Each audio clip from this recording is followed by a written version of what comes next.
ये कहानी है काली पहाड़ी के किनारे बसे एक गांव की। उस गांव में इस बार कड़ाके की ठंड पड़ रही थी।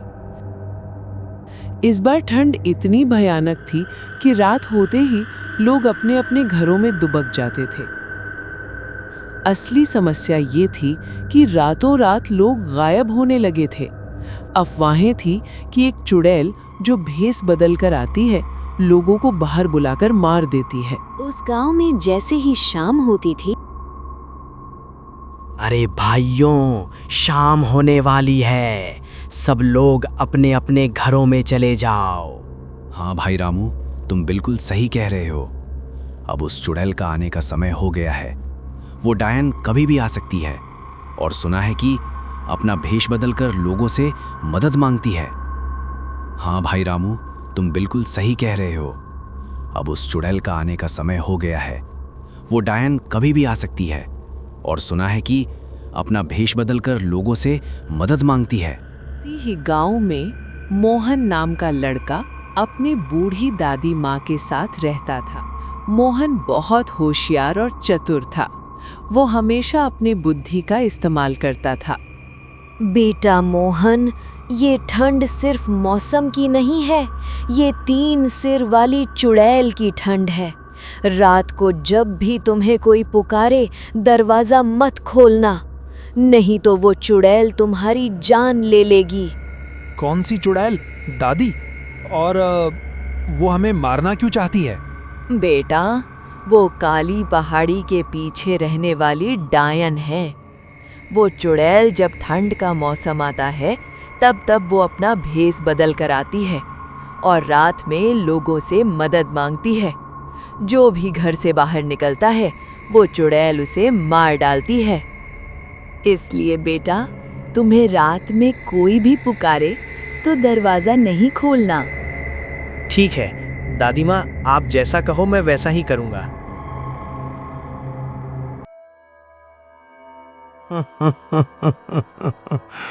अरे बाप रे, इतना ठंड है, ऊपर से रोज रोज बकरी और कुत्ते ही खाने के लिए मिल रही है। इंसानों का मांस खाए बहुत दिन हो गया है। आज मुझे इंसानों का मांस खाना है।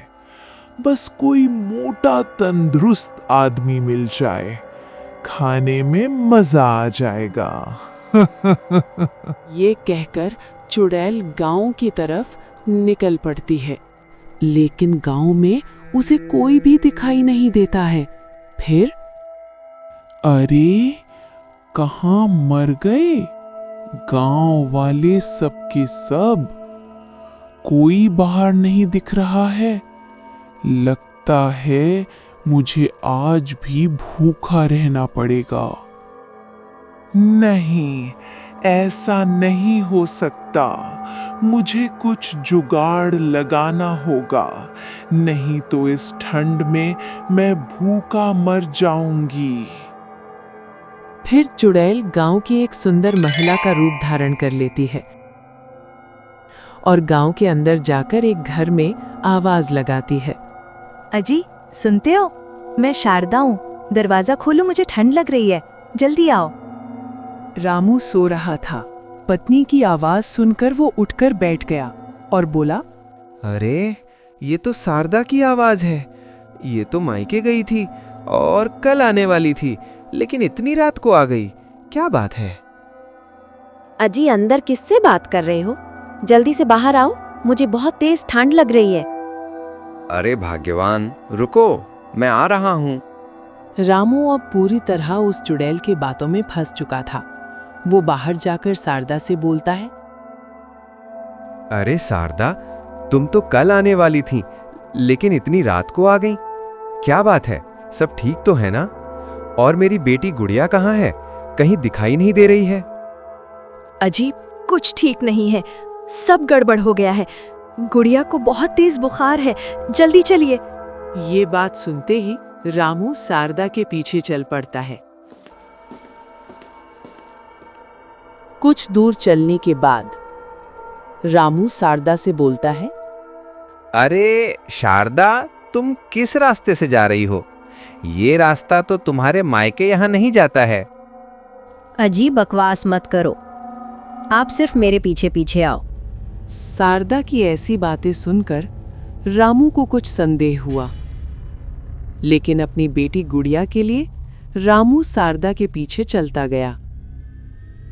कुछ दूर चलने के बाद दोनों एक पुरानी गुफा में पहुंचे, जहां जानवरों की हड्डियां बिछी हुई थीं। और फिर अरे शारदा, तुम किस जगह आई हो? यहाँ तो सिर्फ जानवरों की हड्डियां बिछी पड़ी हैं। ये जगह तो बहुत खतरनाक है, यहाँ हमें एक पल भी नहीं रुकना चाहिए।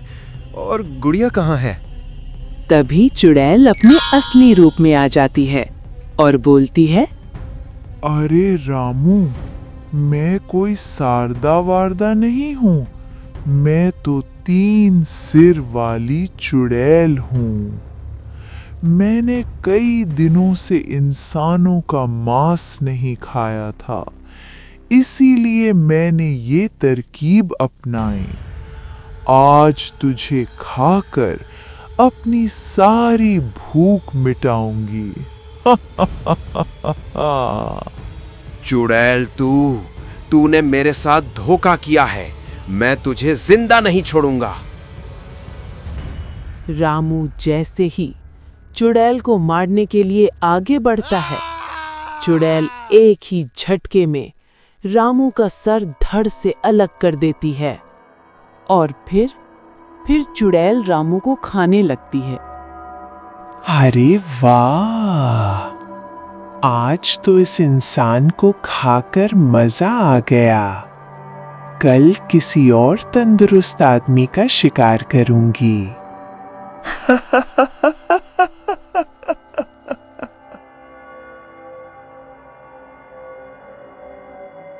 अगले दिन पूरे गांव में हाहाकार मच गया। सभी लोग बस चुड़ैल की चर्चा कर रहे थे। वहीं पर मोहन भी अपनी दादी के साथ खड़ा था। तभी गांव के मुखिया जी मोहन से बोलते हैं, मोहन बेटा, ये सब कारनामा उस चुड़ैल का है। अब तो वो लोगों को भी मारने लगी। अब कोई नहीं बचेगा, सब खत्म हो जाएगा। मुखिया जी, आप डरिए मत। क्या उस चुड़ैल को रोकने के लिए कोई उपाय नहीं है? तभी ये बातें सुनकर मोहन की दादी बोलती है, मोहन बेटा, उस चुड़ैल को रोकने के लिए हमारे पास सिर्फ एक ही रास्ता है। अगर हम उस चुड़ैल को कैसे भी करके गांव के पुरानी देवी जी के मंदिर के पास ले जाएं, तो वो चुड़ैल उस मंदिर की पवित्र आग को सहन नहीं पाएगी और जलकर वहीं राख हो जाएगी। मोहन अपनी दादी की बातों को ध्यान से सुनता है और घर चला जाता है।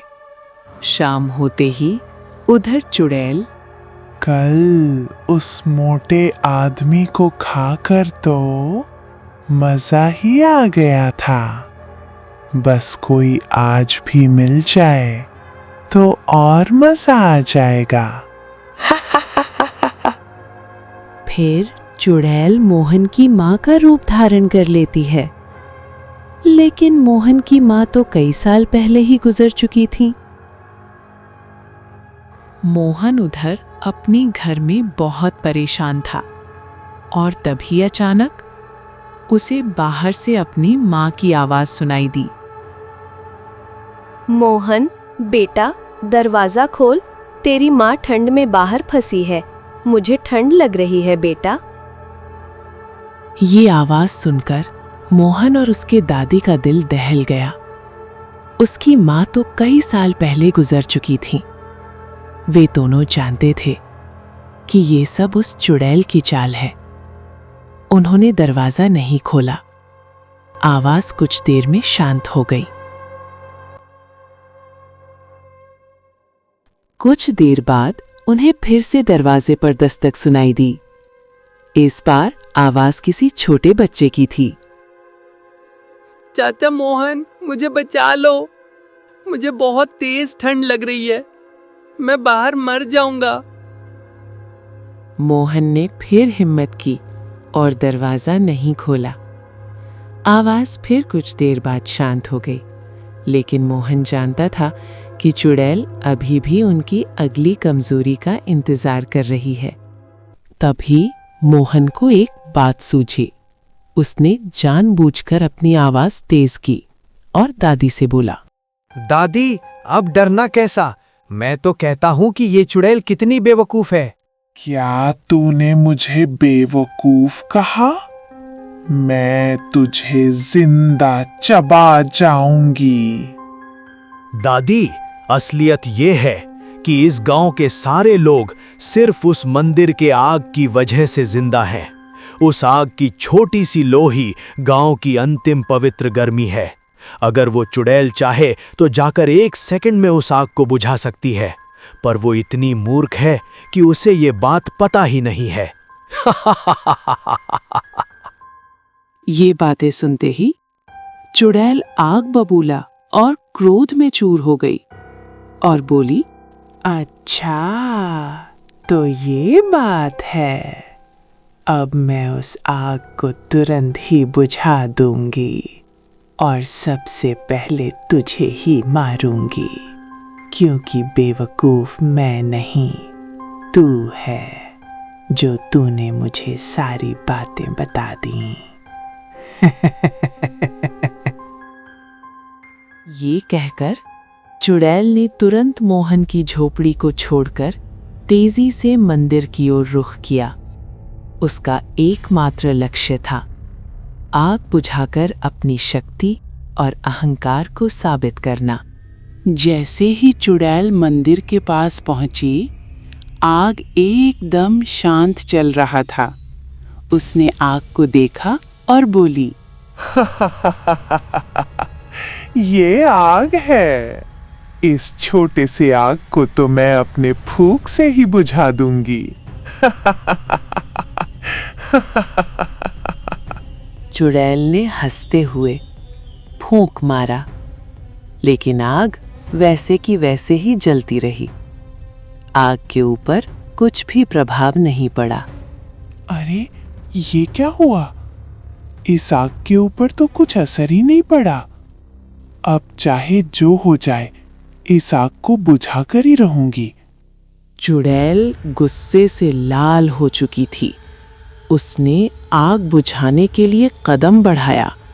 जैसे ही वो आग के पास पहुंची, आग 1000 गुना ज्यादा भड़क उठी। चुड़ैल उसी आग में समा गई और उसकी आत्मा हमेशा के लिए मुक्त हो गई।